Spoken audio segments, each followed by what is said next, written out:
Kailan? Bakit?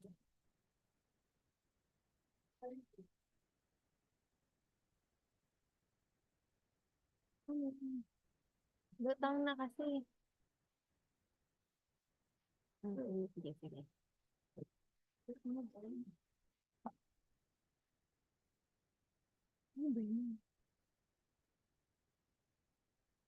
Good afternoon. As a continuation of the procurement activity for today, we have the private conference for the goods and services. So to start, may I introduce you to the members of the BAC, headed by our BAC chairman, Attorney Clarence Rebando, our BAC vice chairman, Engineer Arturo Prepolse, and BAC members, Attorney Mary Rose Nido, Engineer Dixie Manzano, and Engineer Wheeler Vincent.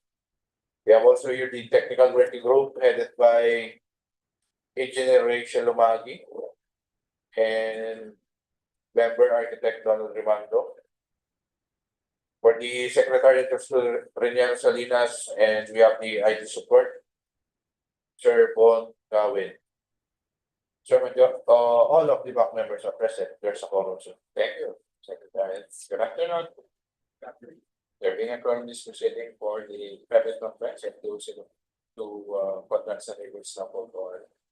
We have here again our observer and our prospective leaders attending physically, and I think we also have online the attendance from prospective supplier via Zoom that has acknowledged the presence. Sir, we have our observer from DACA, Sir Jose Lejo Dieter, and prospective leader from ESM Learning Enterprises, Ma'am Esmeralda D. and Sir Donato Cardenas. And joining us online is from SJ Auto Group, Sir Renz Regin, and from Rico Incorporated. Good afternoon. Good afternoon, sir, from Triglobe. Good afternoon po.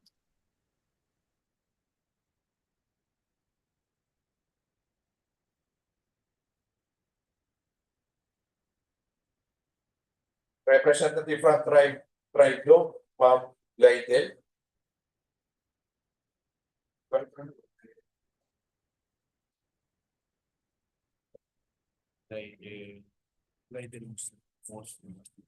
Ma'am Glidel, narinig po kami, ma'am. Yes, sir. Rinig ko po. Good afternoon po.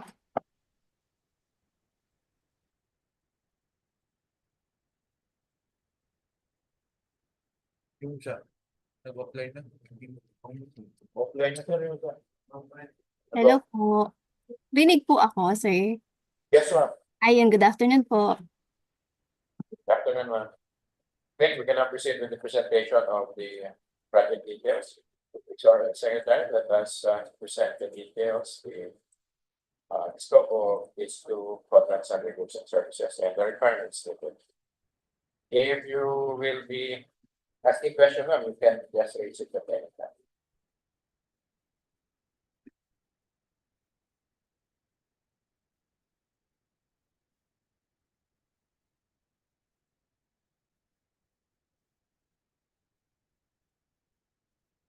So we have the following projects for the private conference. We have contract ID number 24GA 00048, purchase and delivery of equipment and service vehicle in Region 1, and 24GA 00049, the supply and delivery of office equipment, furniture to be used by various divisions of DPWH Regional Office 1 and supply, delivery, installation, and configuration of biometric scanner with server to be used by various area equipment section of DPWH Region 1. So here are the following contract data for contract ID number 24GA00048, location San Fernando City, La Union, with the ABC of 50 million, with the scope of works, purchase and delivery of support equipment and service vehicle, with the contract duration of 180 calendar days. 24GA00049, location San Fernando City, La Union, with the ABC of 17,383,560 pesos and 16 centavos. With the following scope of work, supply and delivery of office equipment, furniture, and supply, delivery, installation, and configuration of biometric scanner with server. The following specifications were already presented in the bid documents.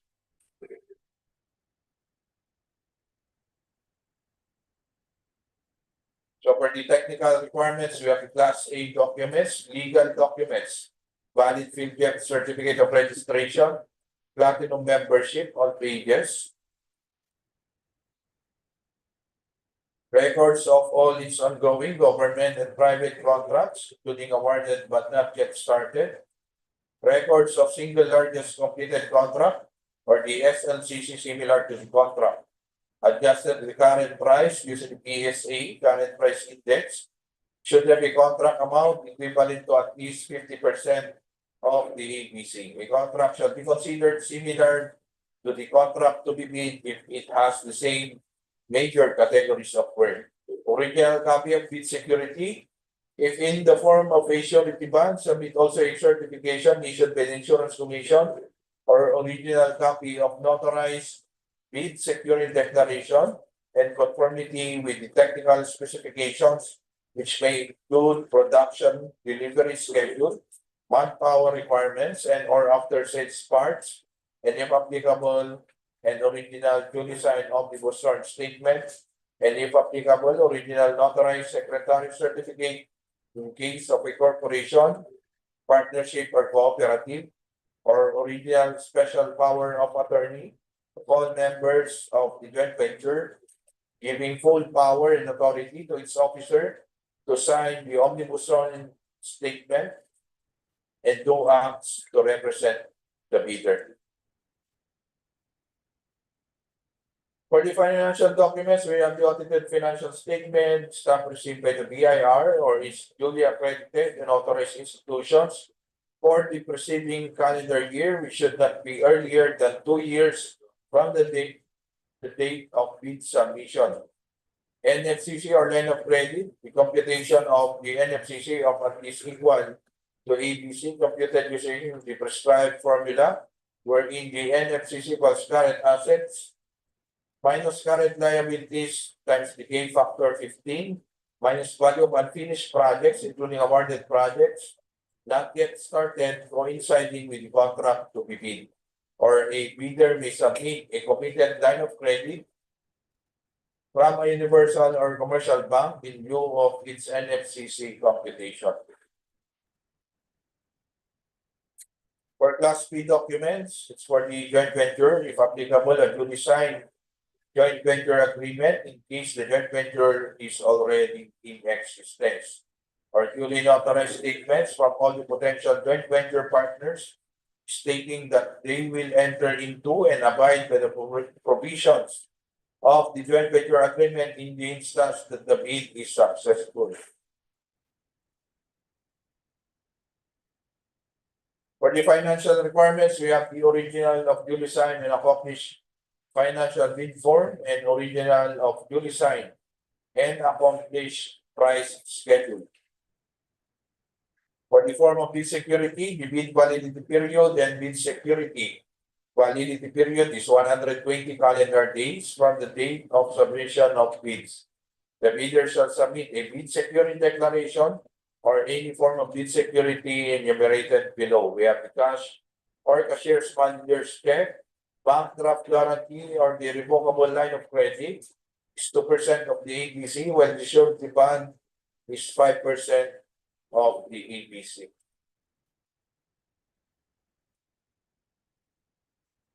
For the bid evaluation, the financial component of the bids of each past bidder shall be evaluated using non-discretionary criteria, including arithmetical corrections for computational errors, and thus determine the correct total calculated bid prices. The bank shall automatically disqualify any total calculated bid price which exceeds the ABC. The following factors are to be considered in the evaluation of the bid prices: completeness, no price required item equals non-complying, indicating a zero or a dash equals free to the government. All prices are deemed to include all taxes. Bids not addressing or providing all of the required items in the bidding documents, including where applicable BOQ, shall be considered non-responsive. Arithmetical corrections: bid prices in figures versus words. The words prevails. Total price versus unit price per item. The unit price prevails. Total price versus actual sum of component items. The actual prevails. And unit cost in the detailed estimate versus unit cost in the BOQ, the latter prevails. If above ABC is considered non-complying. For the post-qualification, it is the verification of your legal requirements, licenses, certificates, permits, non-inclusion in the blacklist. Technical requirements: single largest completed contract or the SLCC, similar to the contract. Performance in going government private contracts. Delay the partial delivery of goods amounting to 10% of the contract price in its ongoing government private contracts. If any of these contracts shows the bidder's failure to deliver or perform any or all of the goods or services within the period specified in the contract or within any extension granted by the procuring entity pursuant to a request made by the supplier prior to the delay, and such failure amounts to at least 10% of the price, or unsatisfactory performance of the supplier's obligations as per terms and conditions at the time of inspection. Liquidated damages currently imposed on the supplier. Authenticity of bid security. For the financial requirements, we have the audited financial statement, especially current assets and liabilities, up-to-date value of all outstanding or uncompleted works undergoing and awarded contracts, updated NFCC or line of credit versus the ABC. The contract award, the contract shall be awarded to the bidder's bid has been determined to be the lowest calculated and responsive bid as a result of the detailed evaluation and post-qualification conducted.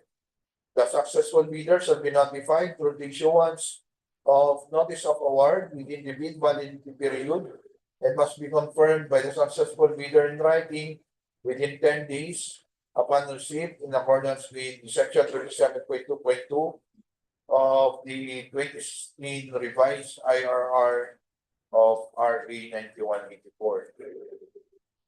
Here are the common reasons for rejection of bids, ineligibility, and post-disqualification of bidder. Late bid, no letter of authority from the company to submit the bidding documents. Failure to submit supporting documents to support compliance with the requirement. Submitting forms not acceptable pursuant to the provisions of the revised IRR of RA 9184. NFCC less than the ABC, or the amount of credit line commitment is less than 10% of the ABC. For bid security, surety bond, callable on demand, and validity of 120 days that inscribed in the bond. Failure to submit original copy of the surety bond certified by the Insurance Commission indicating the name of project, the procuring entity, and name of contractor. Shorter bid validity and bid security validity period. Bid prices higher than the ABC. Delay the partial delivery of goods amounting to 10% of the contract price in its ongoing government and private contracts. So for this project, contract ID number 24GE 00048 and 24GE 00049. The deadline for the submission of clarification is 10 days before the submission of bids. The deadline for submission of bids is on April 1, 2025 at 10 o'clock AM. Number of copies of the proposal, 1 original copy of the technical and financial proposal, and the dates of submission of bids. Bids and Awards Committee, second floor, conference room, DPWH Regional Office 1, City of San Fernando, La Union. So that answered the presentation of the permit conference for the two goods and services.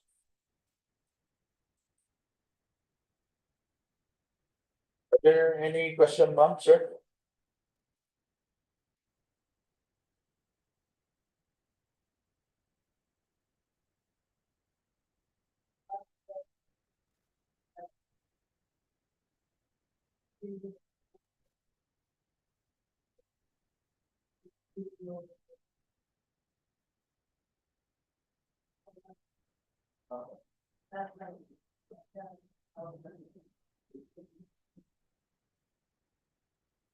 Any more, ma'am, sir?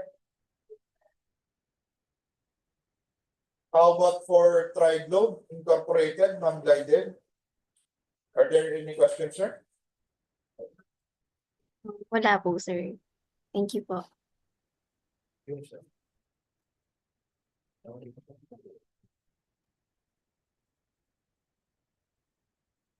From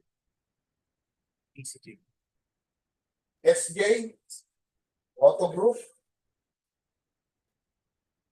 Wala po, sir.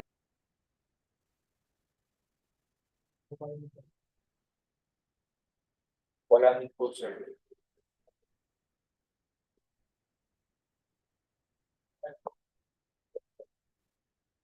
Calling once. So clear, all of the requirements needed, including the specs, are clear.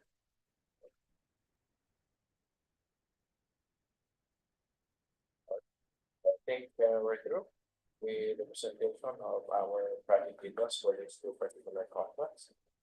Any more on our agenda, Secretary?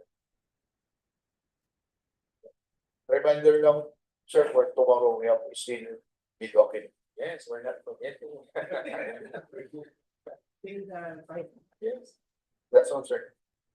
Will be, I think we have the proper notice already for tomorrow's bid opening. May notice na tayo. Follow po, sir. But, tentatively, schedule that the afternoon, after our, yes, sir. Staff conference. Any comments, sir, from our observer? End users? All right, so thank you very much again for your attendance and participation. Sa Tri-Globe and to the other prospective leader. Thank you very much for attending our private conference. There being no other matter on our agenda, proceedings now. Thank you, sir.